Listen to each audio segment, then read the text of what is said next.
Welcome, scholars, to Lesson 6-1.1, the Spice Trade.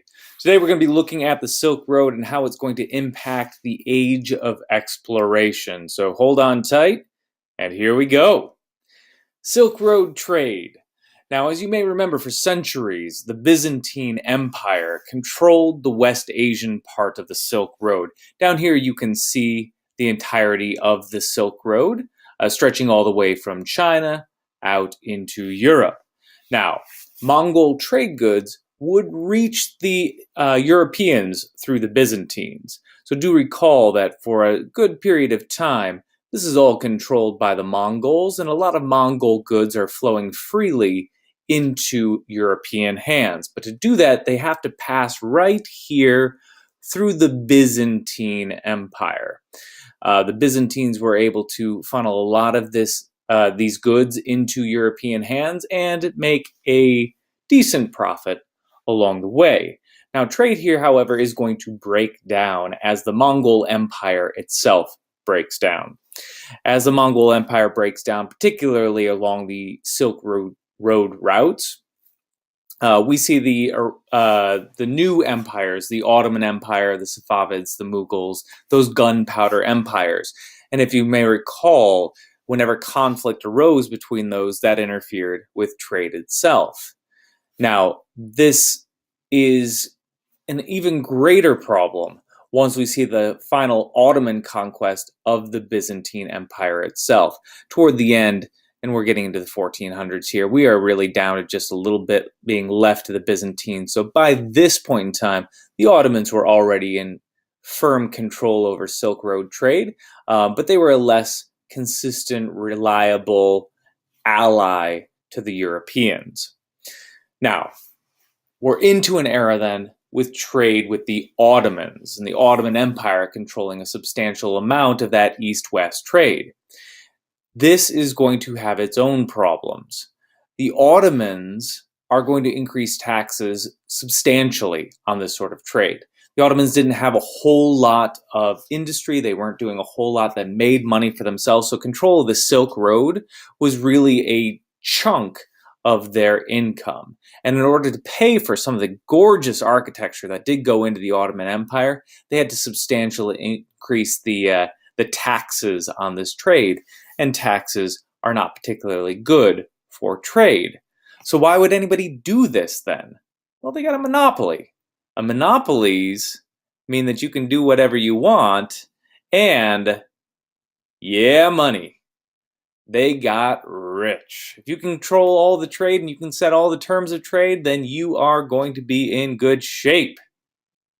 And this was the Ottomans, living the dream. Now, let's look at Europe.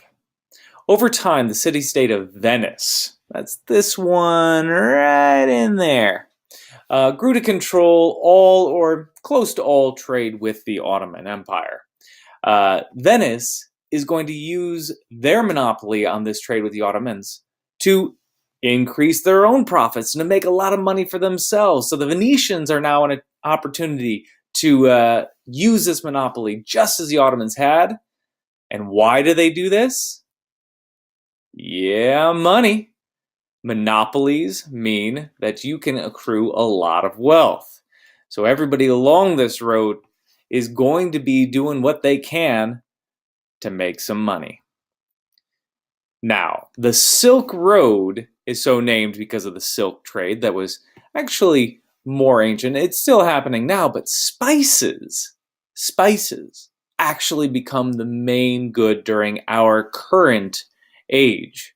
That is the age of exploration that we are getting into. But why? Well, it comes down to some basic economic practices of the little people, the peasants, the farmers. You see, they can't feed their animals through the winter. Animals were out in the range, out in the field, eating the grass, and in the winter there simply wasn't enough grass. You couldn't feed all of your animals. So what do you do with those animals? Let them starve to death? Nah. You kill them. You kill them all. Well, not them all. And then you'd really be in trouble. You kill a lot of them, though. and you slaughter them and you separate out that meat, and now you've got a lot of meat, and that's going to last you for a while. It's much better than having starving dead animals. Is you have healthy animals that are killed when they're nice and fat, and now you've got a lot of meat. But we have a problem here. You see, we've got to store this meat for a long time, so you go through the process of smoking and drying out that meat. That way you can get it to last. It's not going to rot as badly. But it loses a lot of its flavor when you go through this process. I'm not sure if you've ever had like a real dry jerky, but it doesn't taste all that great unless you put a lot of spices on it.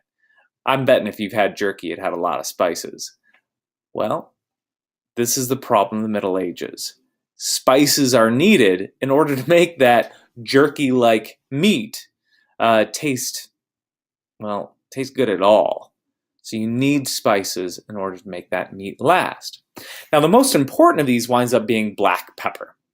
Black pepper is actually a very popular spice today, the most common spice in the world today. And I guarantee that you have had at some point in your life, you've tasted black pepper. It comes in these little kernels right here. We generally see it more in its more finely ground state. And that goes over all of our food.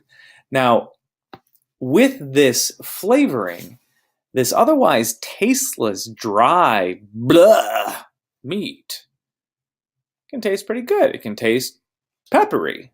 Pepper's got a good flavor to it. So this is going to work out for people. And it has an added benefit of being a particularly strong flavor. And if you really layer and crust something with it, it can hide some rather unpleasant taste of rotting meat. Yes, even dried meat isn't going to necessarily last all the way till your next summer. A lot of meat spoiled. A lot of meat started to go bad, but these are precious calories. You need these for the energy to make it through the winter. And so you didn't let a little bit of spoiled meat get in your way of eating it. You just wanted to make sure that it had pepper on it so that you didn't have to taste how bad it was becoming. So let's circle this back now and let's look at its role in this the Silk Road. Pepper is a product of India and the Spice Islands. We're going to focus on the Spice Islands for a moment now because we don't call them that now, but pretty much we're talking about the modern nation state of Indonesia right here. It lies between mainland Asia, which the Malaysian Peninsula right here is a part of, and Australia. So in between those two large bodies, we see Indonesia, and they are growing quite a bit of spices. So pepper is grown there. It's also grown in India. From there, here's our Spice Islands. It's traveling through the Silk Road, stopping off in India, picking up even more pepper, and then kicking it off to, well, not Europe yet. Somebody else has got to make their cut along the way. And here we have our Arab merchants. Prior to the European arrival in the Indian Ocean, that's this body of water down here, Arab merchants are going to control this trade. So merchants coming out of Arabia are in pretty dominant position throughout the Indian Ocean to control this trade, and nobody can really challenge them. So India produces the black pepper, but the Arabs are going to move that black pepper along. Now, Arab ships trading these goods from China and Indonesia, and they're also going to control East African trade as well. This is going to help move pepper all the way up here along the Silk Road. But there's another stop along the way. You see, the Arabs here are trading with the Ottoman Empire. And this is valuable to them. They can buy this pepper from India at a reasonably low price. They can trade it to the Ottoman Empire for a fairly high price. They want to protect this. They don't want anybody else to have access to it. This is their monopoly. And why do people like monopolies? If you're not with me yet, get with me now. Money!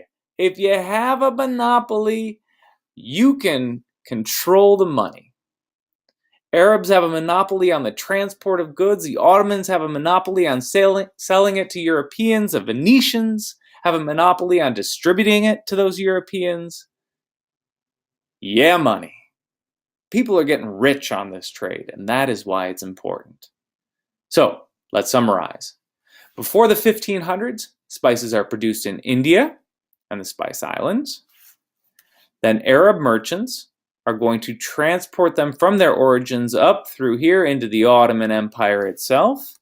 The Ottomans are then going to sell them to the Venetians, and then the Venetians are going to transport them to Europe.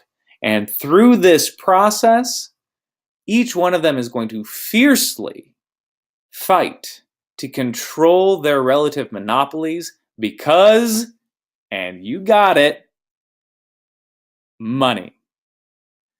Money, money, money drives monopolies. And everybody is getting filthy, stinking rich along this trade route. Each group is making a huge profit. Huge profits. And this hunt for profits is going to encourage others to get into this spice trade. But all along that route, everybody's going to have such tight control over their little areas that you've got to find another way to get in. And so we have black pepper and other spices being the root cause of the age of exploration. And we are going to be exploring this age of exploration for quite some time. I hope you enjoyed today's lesson, and I will see you next time.